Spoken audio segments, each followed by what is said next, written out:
अस्सलाम वालेकुम, आदाब, खुशामदी दोस्तों। आज के हमारे शो एक कप चाय इब्राहिम शेख के साथ में आपका स्वागत है। और हमारे शो के स्पॉन्सर है सिल्वर लाइन कंस्ट्रक्शन और अनेक फाउंडेशन। एक नहीं अनेकों में। दोस्तों आज हमारे साथ बात करने के लिए खास मेहमान डॉक्टर चेतना दीक्षित मैडम, जो कि समाज सेवक भी है। मुंब्रा शहर में काफी सालों से मैं देख रहा हूँ सामाजिक काम कर रही है। और आज की हमारी चाय की चर्चा पर मैडम है। मैडम आपका बहुत बहुत इस्तकबाल है, कैसे हो? नमस्ते। आपकी दुआ है। मैडम से मैं बहुत दिन से बुलाने की कोशिश कर रहा था, लेकिन वक्त नहीं मिल रहा था। आज फाइनली हम लोग चाय की चर्चा पर बैठे हैं और कुछ मुंब्रा शहर के मुद्दे पर बात करेंगे। मैडम लगातार मैं देखता हूँ कि मैडम के वीडियोस आते हैं, मैडम हर मुद्दे पर आवाज उठाती है। तो शो की शुरुआत करते हैं जैसे कि कोई पॉलिटिशियन जब बैठता है, मैडम पॉलिटिक्स में भी है, पॉलिटिशियन जब बैठते हैं तो तीखे मीठे सवाल जब होते हैं तो थोड़ा मजा आता है। मैडम जैसे कि मैं देखा हूँ कि आप तो अचानक से पॉलिटिक्स में आना, मतलब ऐसा क्या? मेरा पॉलिटिक्स और समाज सेवा के इधर जो एक रुझान है, ये रुझान होने की वजह खास ये है कि मेरे डैडी मम्मी दोनों भी समाज सेवक थे। जी संजय नगर जो बस्ती है, जी। ये टोटली मेरे डैडी मम्मी ने बसाई हुई है। अच्छा, और क्या नाम था उनका? राजेंद्र दीक्षित करके और रजनी अच्छा दीक्षित, अच्छा इन्होंने ये संजय नगर पूरी बस्ती का मैंने वहां पर स्थापना की। यहाँ अच्छा तक संजय नगर नाम भी उन्होंने दिया। अच्छा संजय नगर में पहला राइट रोड, रास्ता, पानी, ये अच्छा सब चीजें लाने वाले, पहली चक्की वहां पर बस्ती आने के बाद में टोटल ये सब का लाना वहां पर, अच्छा। हाँ, ये सब मेरे डैडी मम्मी ने कब किया से था। कितना साल हो गया आपको? मैं उनको तो ये सब काम करते हुए, मैं मेरी उम्र तब 3 साल की थी, तब अच्छा से देख रही हूँ कि अच्छा उन्होंने ये बस्ती बसाई और अच्छा यहाँ पर लोगों के लिए सुविधाएं उपलब्ध कराई, गरीबों के लिए घर रहने के लिए उपलब्ध करके दिए। और सार्वजनिक सुविधाएं होना चाहिए, जी। उसके लिए उन्होंने हमेशा पहल की, उपोषण किए, पानी लाया, रास्ता लाए, सब चीज लाए। तो ये बचपन से ही देखते आ रहे। लेकिन पॉलिटिक्स में क्यों आए? पॉलिटिक्स में क्या आपको आने ऐसा की कमी लगी, मतलब करने? पॉलिटिक्स में आने की वजह यह है कि जब मैं समाज की तरफ देखती हूँ जी और आज की स्थिति जब देखती हूँ, तो जी। उस वक्त मुझे ऐसा लगा कि सिर्फ मैंने बदलाव लाने के लिए, डेवलपमेंट के लिए, अच्छा हाँ, जो लोग हैं ये काफी नहीं है और इसके अंदर पढ़े लिखे लोगों का आना आना जरूरी है। बिल्कुल बहुत जरूरी है। और एरिया के अंदर जब डेवलपमेंट करनी है तो सिर्फ मैंने मेरे दिल में डेवलपमेंट के ख्याल हो के फायदा नहीं है, जी। मुझे इसके लिए वक्त देना चाहिए, वक्त इस देना काम चाहिए, करना वक्त चाहिए। वक्त देना चाहिए इसलिए बिल्कुल। और एक बचपन से देखा हुआ था तो और अच्छा, ज्यादा रुझाव रहा और पब्लिक के अभी कौन सी अंदर। पार्टी में आप जुड़े हो?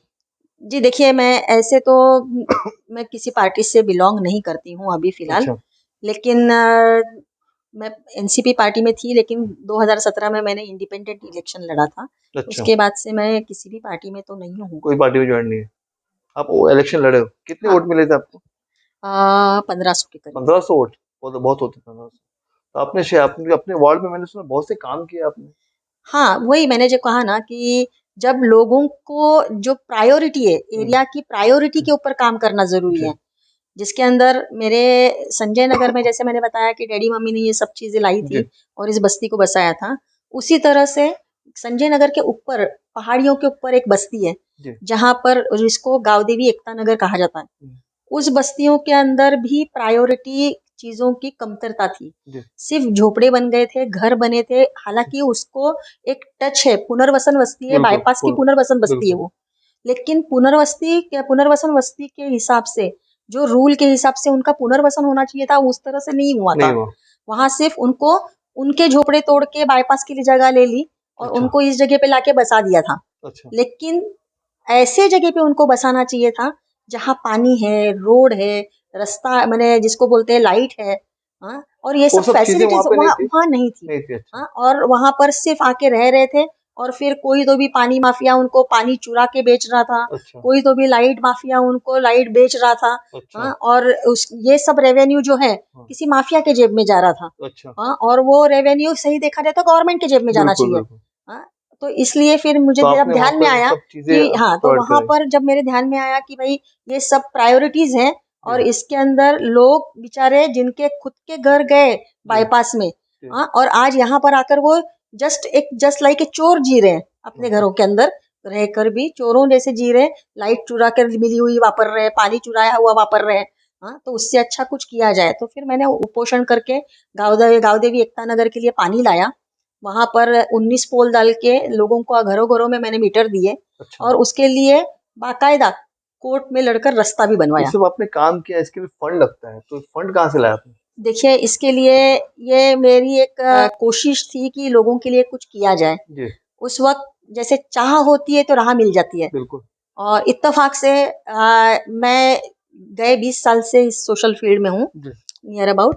तो अभी अपने आमदार साहब जो है, इनकी भी तीसरी टर्म खत्म होने को आ रही है अभी। हाँ, 1 डेढ़ साल बाकी है।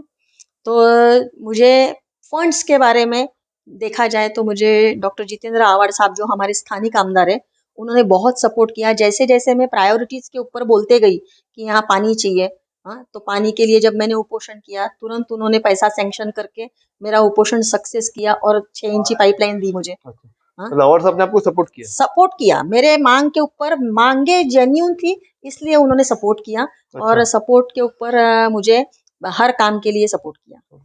मैडम, जैसे कि मैं देखता हूँ हमेशा कि कॉर्पोरेटर जो होते हैं अपने वार्ड के, उनसे सब लोग खुश नहीं होते। मतलब क्या प्रॉब्लम क्या आती है, मतलब कमियां कहाँ पे होती है? मैं वही बता रही हूँ हम्म कि फिर से मैं वही बात बोल रही हूँ कि हम्म कॉरपोरेटर्स जो हैं, हम्म, ये जिस तरह से वोट मांगने के लिए घर घर पहुंचते हैं, जी उस तरह से जब जीत जाते हैं उसके बाद में एरिया की जो टोपोग्राफी है, जी वहाँ की जो जड़न घड़न है, हम्म, उस हिसाब से वहां पर जो प्रायोरिटीज के काम है, हाँ, अच्छा, वो कामों की तरफ ध्यान नहीं देते। तो किसकी तरफ देते, ध्यान उसके कहाँ तरफ होता है उनका उनका? ध्यान सिर्फ और सिर्फ मेरे हिसाब से उनको जिसमें फंड मिलने वाला है, महापालिका के अंदर समझो नाले बांधने के लिए फंड निकला है, हाँ, तो अच्छा, बस नाले बांधने निकल चलेंगे। इसका, लेकिन किस जगह का बांधना चाहिए उसके ऊपर ध्यान नहीं देते। अच्छा, हाँ, ना पब्लिक को विश्वास में लेते हैं जी कि कहाँ पर सही में उसकी जरूरत है। बस नालों के फंड लेके आ जाएंगे, गली का फंड लेके आ जाएंगे, इसका फंड लेके आ जाएंगे, उसका फंड लेके एरिया के डिमांड के ऊपर वो काम नहीं करते हैं। पब्लिक डिमांड पे काम नहीं पब्लिक होता, डिमांड पे, पब्लिक इसलिए की पब्लिक खुश जरूरतों नहीं के रहती, हिसाब इसलिए से, पब्लिक खुश नहीं इसलिए रहती। पब्लिक खुश नहीं है। कुछ लोग खुश होते हैं, जिनका काम होता है खुश होता है, जिनका हाँ, काम नहीं कुछ होता खुश नहीं है।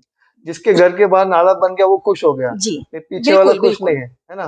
तो पीछे वाला काम करेगा कौन? और सिर्फ ये उनके हिसाब के, उनको जिसके अंदर फायदा है उस बस हिसाब के वो वही करेगा। लाते हैं काम। और अच्छा, जहां पर और हम लोग भी देखते हैं और बाकी की जनता भी, अभी पब्लिक बोलते हैं ना, ये सब पब्लिक है, सब जानती है। पब्लिक है, हाँ, सब जानती है, बिल्कुल तो देखते हैं आजकल हाउस का भी पूरा लेखा जोखा सामने दिखता है। तो बिल्कुल। उसमें जब एरिया का जो कॉरपोरेटर है, ये वहां पर महासभा में बोलता नहीं है, हाँ, और अच्छा, कुछ मांग दिखता नहीं है वहां पर करते जी, हुए।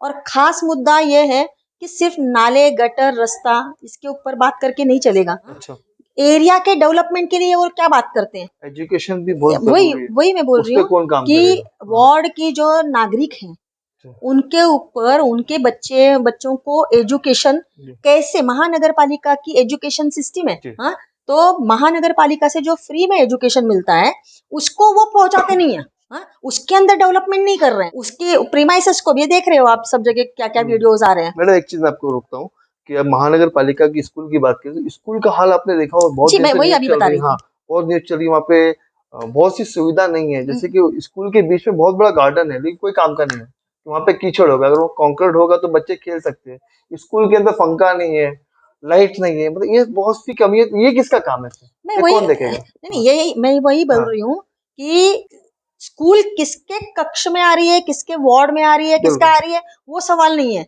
ये टोटली हर नगर पालिका के अंदर की जो स्कूलें हैं, जी, हाँ, वो स्कूलों के ऊपर कॉरपोरेशन के अंदर जो चुन के गए लोग, ये उनको उनका काम है आवाज उठाना। आवाज उठाना कि मेरे नागरिक के बच्चे को अच्छा एजुकेशन, अच्छे बिल्कुल प्रीमाइसेस में, वेल बिल्कुल एक्यूपाइड प्रीमाइसेस के अंदर देना, ये मेरी जिम्मेदारी है। और क्यों नहीं मिल रहा है इसके लिए आवाज नगर सेवक ने उठाना चाहिए। हाँ? और जो हालात कॉरपोरेशन के स्कूलों के देख रहे हैं, बहुत तो बहुत है। रियली मैंने आज के तारीख में ऐसा बोला जाएगा, एकदम इट इज ओपन सीक्रेट कि कॉरपोरेटर लोगों ने उनका काम सही नहीं किया। मैडम, मैंने कुछ दिन पहले आपका एक वीडियो देखा, न्यूज देखा था, जिसमें आपने कुछ गांव देवी के रोड के बारे में कहा था। बहुत बड़ा क्या जी, था वो मसला हो? एक्चुअली कैसा था, मैंने जैसे अपने शो के शुरुआत में ही कहा जी कि गांव देवी एकता नगर ये एक पुनर्वसन वाली बस्ती है। उसको मुमरा शहर से जोड़ने वाला रोड नहीं था। अच्छा और पहाड़ी से लोग चढ़ के उतर के जाते थे पहाड़ पर से अच्छा, मुमरा में आने के लिए। जी और उनको अगर एक्सेस है तो रेती बंदर जो बाईपास से बना हुआ, हम्म, रेती बंदर का एक पॉइंट था, और एक या तो खड़ी मशीन या फिर वाई जंक्शन, अच्छा, हाँ, उस तरफ से मुमरा सिटी में आना था। रास्ता नहीं था दूसरा। तो ऐसे वक्त पे नॉर्मली जो एकदम मने हेल्दी लोग थे, हम्म, हाँ, या बूढ़े लोग भी या जैसे भी, तो जिनको कोई बीमारी नहीं है वो लोग तो चढ़ उतर लेते थे पहाड़ी का। लेकिन जब मैंने देखा कि लोग है ना पहाड़ों से चढ़ते उतरते जा रहे हैं पगडंडियों से, तो फिर जैन मंदिर के पीछे से हम लोगों ने गांव देवी का रोड बनाने का मैंने सोचा कि वहां से लोग पगडंडी से जाते थे। तो उस रोड के लिए मैंने आवाज उठाई और मैंने ये प्रस्ताव लेकर मैं पहले जितेंद्र आवाड़ साहब जो अपने आमदार हैं उनके पास गई। तो उन्होंने कहा कि ठीक है हम बनाते हैं रोड, बनाएंगे हम लोग, क्यों नहीं बनाएंगे। तो उस वक्त जब मैंने वो रोड के मैंने शुरुआत की तो मैक कंपनी और जैन मंदिर वाले इन्होंने अपोज किया। इन्होंने अपोज किया फिर कि उनका कहना था कि ये जगह हमारी है, हमारी जगह है, इसमें से हम रोड नहीं बनाने देंगे। तो मैक कंपनी वाले फिर भी समझ गए, उनको समझाया कि भाई यहाँ से रोड जाने दो, पब्लिक इतनी है, तो देना चाहिए, एक्सेस देना चाहिए। और इन लोगों ने बाईपास के लिए इतनी मदद की हुई है, इन लोगों के पुनर्वसन में घर गए, तो इन लोगों को रोड इनका हक है। तो मैक कंपनी वाले समझ गए, उन्होंने परमिशन दी, तो मैक कंपनी के पीछे वाली जगह हमको मिल गई। उसके बाद जैन मंदिर वाले जो थे ये सुनने को ही तैयार नहीं थे। तो मैंने क्या किया कि मैंने जैन मंदिर का पूरा रिकॉर्ड निकाला। जब जैन मंदिर ट्रस्ट का पूरा रिकॉर्ड निकाला तो मालूम पड़ा कि जय बाहुबली जैन मंदिर जो है इसको महाराष्ट्र शासन की जगह मिली हुई है। और महाराष्ट्र शासन ने उनको 99 ईयर्स के लीज पर जगह दी थी। और इत्तेफाक से जैन मंदिर वालों ने क्या किया था, जैन मंदिर के ट्रस्ट जिनको अलॉट थी वो जगह लीज से, उन लोगों ने लीज ब्रेक की थी। और वहां पर जैन मंदिर की एक्टिविटी के साथ में ही जो एक्टिविटी नहीं करना चाहिए वो एक्टिविटी करने की वजह से, जिसको बोलते हैं कि लीज को ब्रीच किया, जो भी उसके टर्म्स कंडीशंस थे उसको उन्होंने ब्रीच किया था। तो ब्रीच करने की वजह से उनका माने ये चला गया था, जो लीज का एग्रीमेंट था वो कैंसिल हो चुका था। तो उसको हमने देखा तो महाराष्ट्र शासन का वापस नाम आ चुका था इसके ऊपर 7/12 पे। तो फिर जब महाराष्ट्र शासन की जगह है तो जैन मंदिर वाले है कौन, तो उनको हम लोगों ने अपोज किया। तो जैन मंदिर वाले कोर्ट में गए, बोले हम लोग बांधने ही नहीं देंगे। तो उस रोड के लिए मैं 3.5 साल कोर्ट में लड़ी। और कोर्ट का पूरा खर्चा और सब चीज थी वो, और लॉयर का पूरा expenses, each and every expenses doctor Jitendra Awhad sahab ने किया। और पूरा 3.5 साल मैंने वक्त दिया। और 3.5 साल के बाद में हम लोगों के पक्ष में, पब्लिक के पक्ष में PIL के रिजल्ट आया और वो रोड बनने की परमिशन मिली। हाँ, तो ये इतना बड़ा इतिहास है उस रोड का। तो लेकिन उसमें कई मैंने देखा कि कुछ लोग दावा कर रहे थे हमने बनाया। देखिए मेरे पास एविडेंस है, कोर्ट के ऑर्डर्स है, सब चीजें किसने लड़ा, मैं खुद उसके अंदर मैंने एप्लीकेंट थी। हाँ, अब कौन क्या बोलता है वो लोग भी प्रूफ बताए। हाँ, लेकिन मैं देखिए ये रोड एग्जिस्ट करना ये काम हम लोगों ने किया। उसके बाद में अगर कोई डेवलप कर रहा होगा उसके लिए और निधि लाके, तो हम कुछ नहीं कर सकते। बाद में ये रोड पहले कोर्ट ऑर्डर आने के बाद में डॉक्टर जितेंद्र आवाड़ साहब के MLA निधि से बना हुआ है। अच्छा, पहला फर्स्ट रोड मैंने सम्राट नगर के नाके से जैन मंदिर के पीछे से और जाके पूरा बाईपास तक, ये MLA जितेंद्र आवाड़ साहब की निधि से पहले फर्स्ट टाइम बना आफ्टर कोर्ट ऑर्डर। और उसके बाद उसको रुंदीकरण कर रहे होंगे कोई, तो हर कोई कर सकता है ना।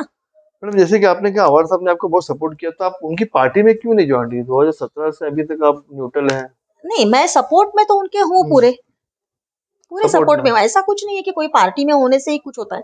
होने चाहिए, पार्टी बैनर पे फोटो लगते हैं कि सपोर्ट रहता है ना। चेतना जी NCP में है, चेतना जी NCP में है।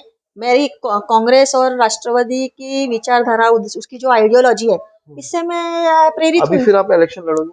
हाँ, मैं इलेक्शन जरूर लड़ूंगी। इसलिए ऐसा तो नहीं आप कर रहे कि मतलब इलेक्शन आने वाला है फिर समझो NCP से टिकट नहीं मिले, जो मिल गया उससे लड़ोगे? नहीं, ऐसा भी हो सकता है देखिए ना। अभी NCP का लोगो आपके ऊपर लग गया तो आप दूसरी पार्टी से लड़ोगे तो लोग बोलेंगे, न्यूट्रल रहने के बाद कहीं से भी चांस मिला तो लड़ जाओगे, ऐसा तो नहीं? देखिए लास्ट टाइम भी NCP ने मुझे टिकट नहीं दिया था, लेकिन मैं इंडिपेंडेंट लड़ी थी। इलेक्शन लड़ूंगी जरूर। हाँ, अब देखा जाएगा उस वक्त क्या होता है, वक्त बताएगा। वक्त बताएगा। लेकिन मैं आइडियोलॉजी से मेरे कॉम्प्रोमाइज करूंगी ऐसा मुझे नहीं लगता। मेरी विचारधारा कांग्रेस और राष्ट्रवादी की है। मैडम जैसे कि आपको पता है महाराष्ट्र के अंदर एक सरकार में थोड़ा सा चेंजेस आया है, उसका असर कहीं ना कहीं मुंब्रा शहर में ही पड़ा है। काफी दिनों से ऐसी बात चल रही है कि यहाँ से MLA कोई और लड़ेंगे, जैसे नजीमुल्ला का नाम आ रहा है जितेंद्र आवाड़ साहब के सामने।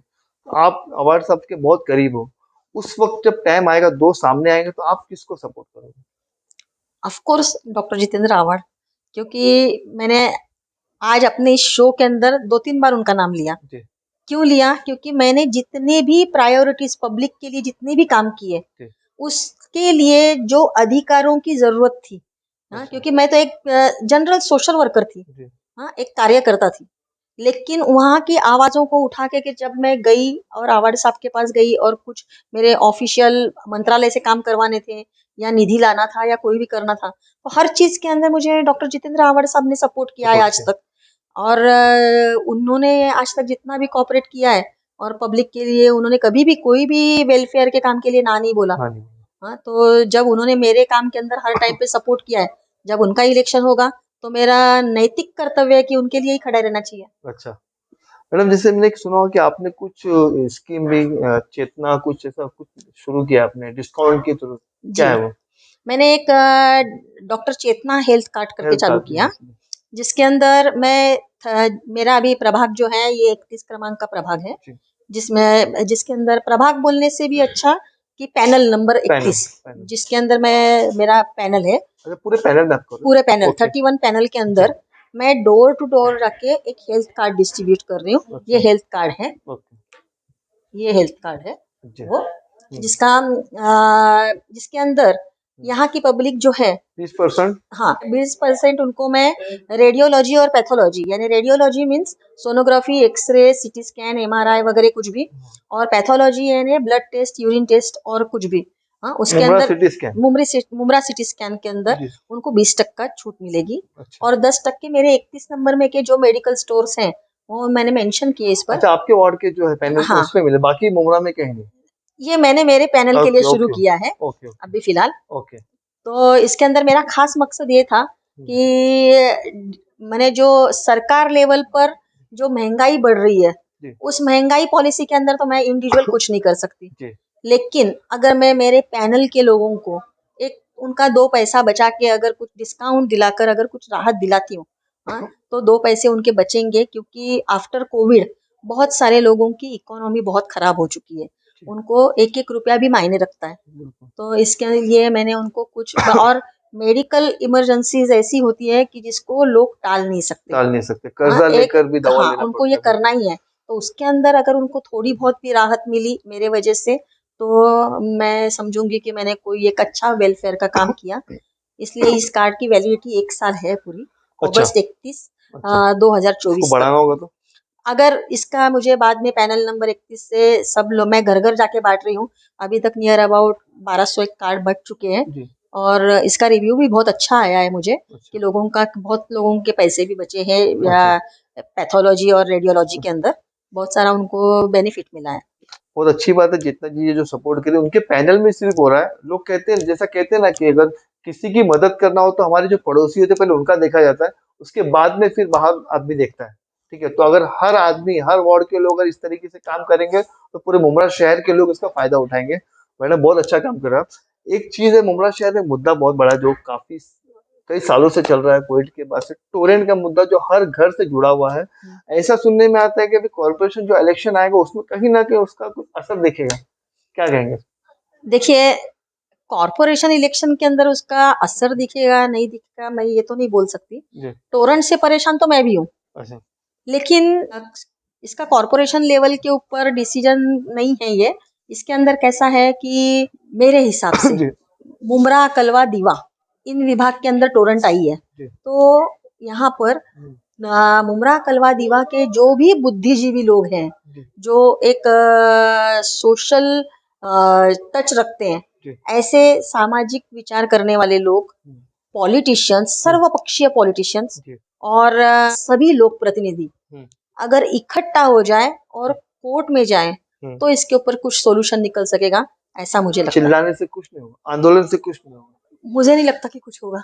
आंदोलन भी होता है ना कि आपके नहीं, हक मांगे, होता है, उसका असर उसका फर्क पड़ता लेकिन है। फिर भी कोर्ट में कोर्ट जाना में भी वो तो बहुत एक जरूरी है, ऑफिशियल काम हो गया, वो तो करना पड़ता क्योंकि ऑफिशियल अलॉटमेंट हुआ है ना है। उनको, एलआईओ जो मिला जी है, जी हाँ, यहाँ का, हाँ, तो उनको तो ऑफिशियल लेटर अथॉरिटी मिली है, जी। हाँ, यहाँ पर काम करने की। तो हमको उनके लिए ऑफिशियल ही कुछ ऑर्डर लानी पड़ेगी उनको हटाने के टोरेंट लिए। आने के बाद सर्विस में क्या फर्क है? देखिए, बिलिंग सिस्टम की सर्विस के अंदर लोग परेशान हैं। परेशान हाँ, जी उनके रेट्स भी बढ़ चुके हैं, उनका रेंटल रेट भी बढ़ा हुआ जी है मीटर का, और उनके यूनिट के रेट भी बढ़ चुके हैं। जी इसके वजह से बिलिंग सिस्टम से लोग बहुत परेशान हैं, और बाकायदा बाकी देखा जाए अगर तो टोरंट के जो इलेक्ट्रिसिटी सप्लाई की जो सर्विस सप्लाई है, हाँ, वो सर्विस थोड़ा सा सेटिस्फैक्ट्री है थोड़ा, माने अच्छा तो आप सिस्टम क्या हुआ है। चाहते हैं मतलब इस सिस्टम को चेंज किया जाए मतलब इसको सुधारा जाए क्या होना चाहिए अगर सर्विस अच्छी दे रहा है तो मतलब बाकी चीजों को सर्विस अच्छी दे रहे हैं, सुधार लेकिन सरकार की जिम्मेदारी है। इलेक्ट्रिसिटी ये एक धंधा नहीं है, करना नहीं हाँ, ये एक सेवा है। जी और इलेक्ट्रिसिटी के ऊपर हर चीज डिपेंड है अभी। जी ये पुराना जमाना नहीं है कि लोग लालटेन में जी लेंगे, ये आज की जरूरत है। और जो जरूरत रहती है ये सरकार की जिम्मेदारी रहती है, और सरकार की जिम्मेदारी को उन्होंने प्राइवेटाइजेशन किया है। ये बहुत माने दुख की बात है। और ये सेवा उन्होंने actually no profit no loss basis पे करना चाहिए। बिल्कुल जितना चार्जेस है उतना ही लेना चाहिए। हाँ, हर चीज में आप महंगाई के हिसाब से अगर हर चीज को बढ़ाते चले जाओगे, हाँ, तो पब्लिक का कौन सोचेगा। बिल्कुल अगर आपको महंगाई के हिसाब से अगर सब चीज बढ़ानी है तो फिर रोजगार भी बढ़ाओ, उनके पेमेंट स्केल बिल्कुल भी बढ़ाओ। हाँ, बिल्कुल वो अफोर्डेबल पब्लिक बनाओ। बिल्कुल हाँ, कि फिर महंगाई उनको ध्यान में नहीं आएगी। यानी उनका रोजगार नहीं बढ़ा रहे हो, उनका इनकम नहीं बढ़ा रहे हो, और सिर्फ खर्चा बढ़ा रहे हो। बिल्कुल हाँ, तो फिर तो तकलीफ होगी ना। क्योंकि आवाज विधानसभा में उठ रही है लगातार अभी देखें तो विधानसभा थी अभी वहां भी आवाज अपनी आवाज उठाई बाकी के एमएलए ने आवाज उठाई तो कुछ ना कुछ इस पे हल होना चाहिए हल होना चाहिए। इसके लिए बाकायदा मैंने जैसे कहा कि मुमरा कलवा दीवा यहाँ के टोरंट के क्षेत्र में आने वाले पब्लिक में से लोगों ने, एनजीओज ने, और सभी लोक प्रतिनिधि ने, बिल्कुल हाँ, ये करना चाहिए। चेतना जी आपका बहुत बहुत शुक्रिया हमारे शो में आने के लिए thank you so much Ibrahim भाई, आपने मुझे इस शो के हिसाब से बुलाया और यहाँ पर मेरे से चर्चा की, और मुझे भी बहुत अच्छा लगा यहाँ पर आकर बात करने में। तो जैसे कि ये थे चेतना मैडम जो कि मुमरा शहर में सामाजिक काम कर रही है और उन्होंने इलेक्शन भी लड़ा और हमने आज मुमरा के कुछ मुद्दों पर उनसे बात करी उन्होंने हमारे सवालों का बेबाकी से जवाब दिया फिर मिलेंगे अगले मेहमान के साथ देखते रहिए कब चाहे इब्राहिम शेख के साथ अल्लाह हाफिज